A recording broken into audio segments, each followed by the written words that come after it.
Bernie Sanders has obviously been very hard on Amazon CEO Jeff Bezos, and rightfully so, because when you are the richest human being on the planet and your workers are forced to pee in bottles in order to save time so they can be more productive for you and make you more money, then that just demonstrates what a fundamental failure our capitalist system is. The fact that our system allows something like that to happen, the fact that that type of phenomenon is even possible, it's representative of everything that is wrong with our system.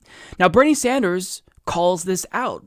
And at a recent event, he jokingly talked about how it's obvious why the Washington Post is biased against him, because he always calls out Jeff Bezos.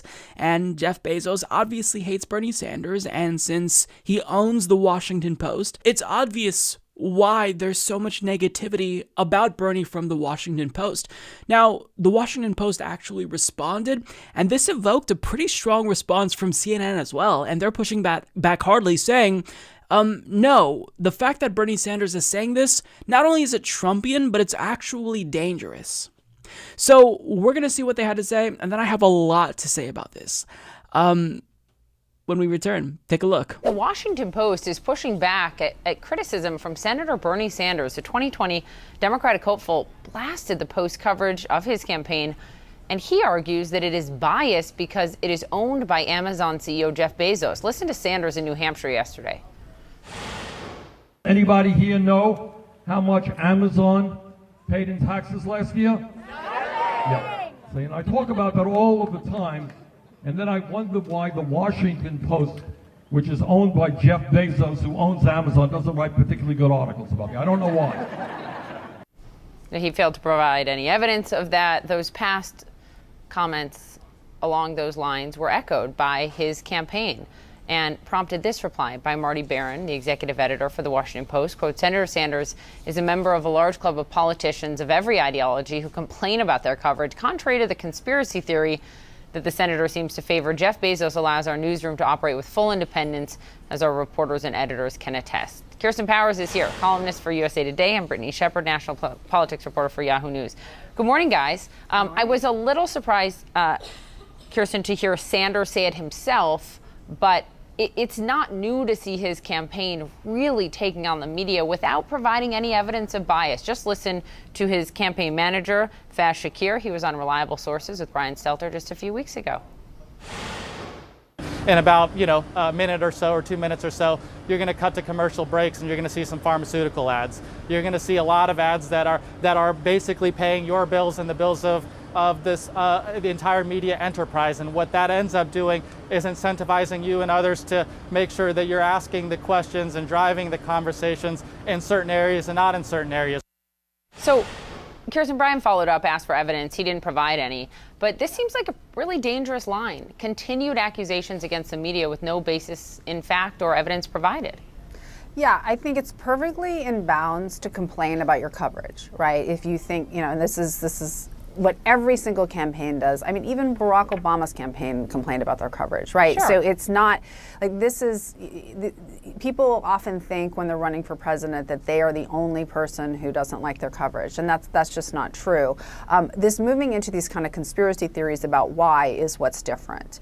And I think in the climate that we're in right now with the President of the United States, who has really gone after all media that hasn't fallen completely in line with him, and really is offering full-throated support. Pretty much everybody else has been attacked, as fake news and not trustworthy. And so I think what the Sanders campaign is doing is falling into, it's using that same playbook, frankly. Yeah. And it would be problematic even without Donald Trump, but considering the culture that we're in, where the media is under such constant attack, I think that you should be very careful about the accusations you make, and you better be able to back them up.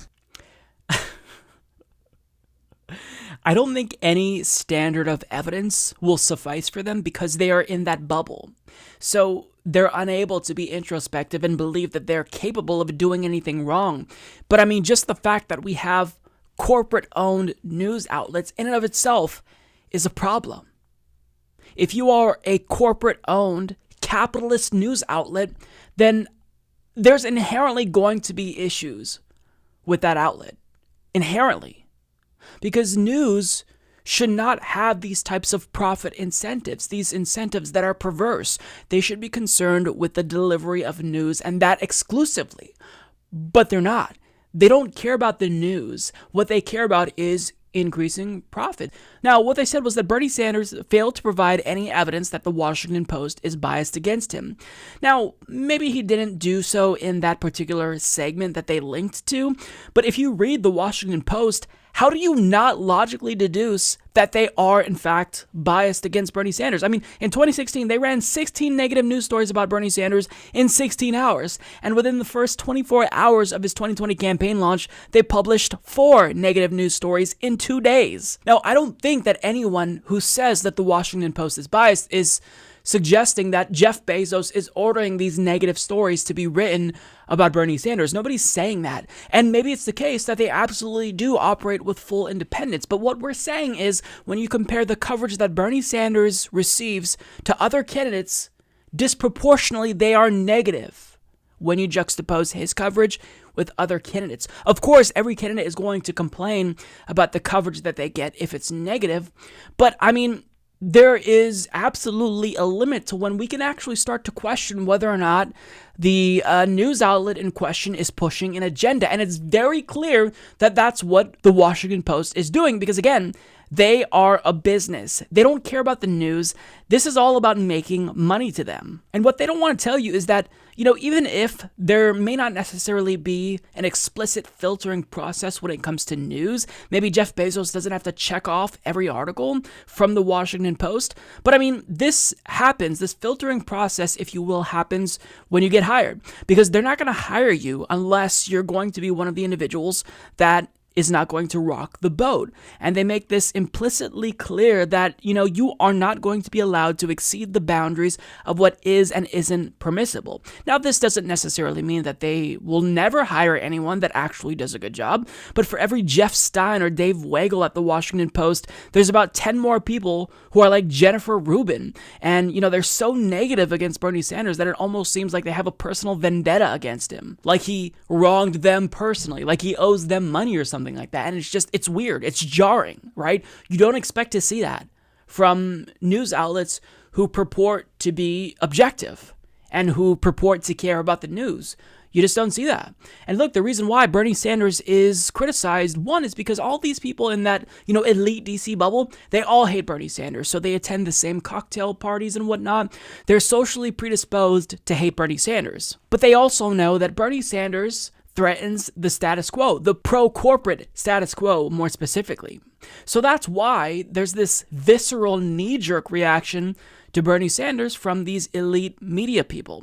Now, they then cut to a clip of Faz Shakir explaining how CNN's corporate advertisers are incentivized to toe a particular line and not rock the boat too much. But they followed that up when Faz made a really great point saying, he presented no evidence.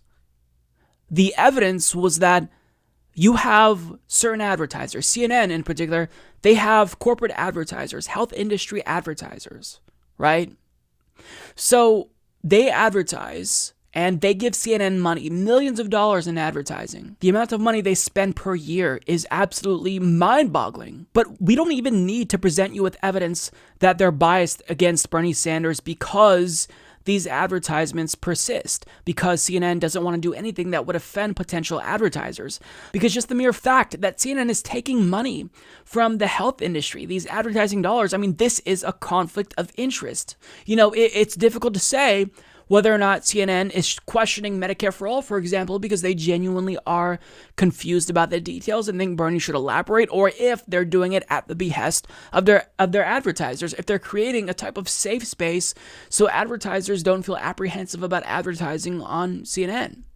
It's a conflict of interest. And the fact that they're being disingenuous about that, the fact that they won't acknowledge that, it's puzzling to me, right? There are conflicts of interest and perverse incentives in all news outlets, right? It's even in independent media. There's this incentive to get clicks. So this may make people in indie media more susceptible to sensationalism and clickbait bias. But at the same time, we don't necessarily have to worry about advertising dollars. I'm not worried about saying something that will piss off, Aetna, because I don't have them as advertisers, because I am independent. You see what I mean? So the fact that CNN is not even acknowledging that is a little bit frustrating to me. They're pretending like, they're holier than thou, and they're not acknowledging that these are businesses. I mean, the Washington Post will literally block you from reading more than 5 articles per month, and they will force you to pay them money. Now, on one hand, you can argue that individual memberships is better. It's a better alternative to corporate advertising, and I would agree to an extent, but to completely block people from reading your news outlet if they don't pay, I mean, that demonstrates something that is painfully obvious. This is a business. They don't care about the delivery of news. That goal is secondary to the goal of making money and increasing profits. This isn't a labor of love for them. It's a business. This is how capitalism works. It corrupts everything it touches, and it turns the delivery of news even, which is crucial for democracy, into a money-making venture. That's what capitalism does. Whatever it touches, it turns to shit. Healthcare, democracy, news. It's the lowest common denominator. Now, I would love to live in a world where, I could criticize CNN because I disagree with a pundit or 2 pundits and something that they said. Maybe I thought that their analysis wasn't objective. But we also are right to question that conflict of interest because you are a business. You do news, but that goal, again, is secondary. Now, what they do is they compare Bernie's attacks and criticism of the Washington Post to Donald Trump's, and something they said really struck a chord with me. Quote, "Considering the culture we're in where the media is under such constant attack, I think you should be careful about the accusations you make, and you better be able to back them up." Okay, first of all, I find this incredibly ironic because the media, in part, contributed to Donald Trump's rise. Why? Because there is a sensationalism bias. Because sensationalist news stories, Donald Trump, for example, a loudmouth billionaire running for president, that is something that attracts eyeballs. And what attracts advertising dollars? So CNN, MSNBC, Fox News, these are all cable news outlets that are competing for advertising dollars. So they are going to cover what gets them the most amount of eyeballs, which gets them, the best ratings. So in a way, they kind of made this bed and now they're lying in it. They helped Donald Trump get elected. They legitimized him as a candidate, and now they're complaining about the consequences of that, about his attacks on the press. Well, maybe you should have been a little bit more responsible when you were covering someone who was a fascistic demagogue. Now, second of all, they are assuming that nuance doesn't exist. They're suggesting that we are unable to disaggregate an actual legitimate criticism of corporate media from Bernie Sanders from Donald Trump's attacks on the media. No, we absolutely can and should do that. When Donald Trump calls a particular news story or a news outlet fake news, he's not doing it because he has this complex anti-capitalist critique of a particular news outlet. He's doing it because he doesn't like it. Anything he doesn't like, he calls fake news. But with Bernie Sanders, he is calling out the inherent conflicts of interest that end up leading to biased news stories. That's a very different thing. So for you to say that what Bernie Sanders is doing here is Trumpian, absolutely no, it's not Trumpian. Calling out the inherent conflicts of interest and perverse incentives within the pro-corporate capitalist newsphere isn't Trumpian, it's logical. It's the antithesis of Trumpism. And by linking Bernie Sanders to Donald Trump, they know exactly what they're doing. They're trying to delegitimize him, right? Because what these news outlets have are a ton of different powers. They can increase the salience of issues. Like if I think that immigration is a particularly important issue, they are able, just by covering something repeatedly, to raise the salience and the level of importance with which I view that issue by talking about it enough. That's what the news media can do. They can set an agenda. So if they think issues X, Y, and Z are popular, but A, B, and C are not, they can actually get that on the agenda of lawmakers. So these are very powerful institutions. But the problem is that these institutions have been corrupted by capitalism, corporate dollars, because these are businesses. I mean, think about this. How many pro-Medicare for All segments has CNN done? In fact, scratch that. How many just bland Medicare for All segments has CNN done? Where they didn't actually, they didn't editorialize. They just said, these are the facts about Medicare for All, take them or leave them. I mean, almost every single segment, I'd say 95%, if not more segments about Medicare for All, they are negative. They are absolutely negative. And this is why people don't trust you. I mean, there was a video with Chris Cillizza where he talked about Medicare for All, and he made the assertion that it's not necessarily smart politically to promote this policy idea because the polls suggest that it wouldn't really, do well.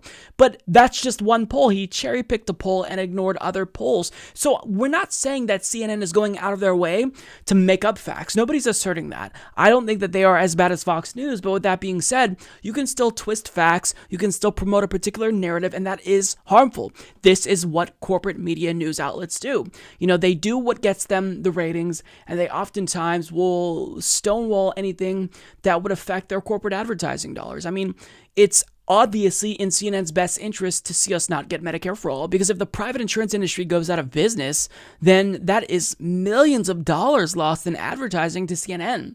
Now, that doesn't necessarily mean that they will go out of their way to editorialize all healthcare related stories, but I think the outcome is obvious. They're clearly biased, right?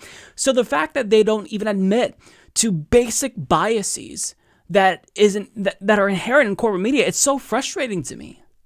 You are a business, not a news outlet. You're not holier than thou. Stop being so disingenuous. Stop being purposefully obtuse and just do a better job. Like, you are individuals who are employees at CNN. So if you think that you're being criticized unfairly, prove us wrong. Go out of your way to be one of the few at CNN or the Washington Post who are actually good. There's not all bad people at these news outlets. At CNN, I really like Allison Camerota for the most part. At the Washington Post, I absolutely love the reporting of Jeff Stein. He is probably the best reporter. So it's not like it's all bad. We're just saying do better. And we're operating within the confines of a capitalist news structure. So we know that there are these inherent conflicts of interest. But if you're worried about being accused of how biased you are, either hide it better or just do better.